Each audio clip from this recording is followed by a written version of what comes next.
Good evening. It is January the 20th, 2026, and we are reviewing First Third Bank's earnings report that came out this morning.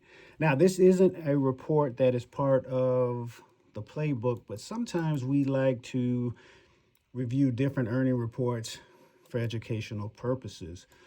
So let's jump into it. This morning, Fifth Thirds actually beat earnings, and revenue was consistent with the analyst's projection.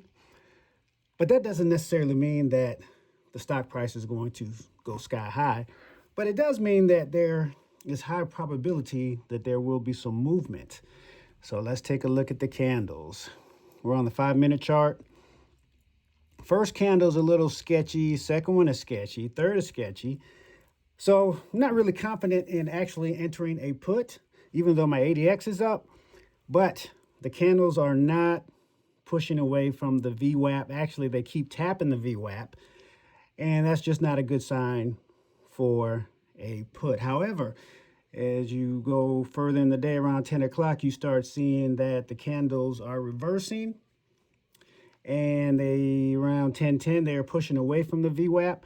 So I'm looking for some type of indication to enter the position. Now, my ADX is not up because it's still slow from earlier in the morning in regards to the candles going down and the ADX going up. So it's not going to catch up.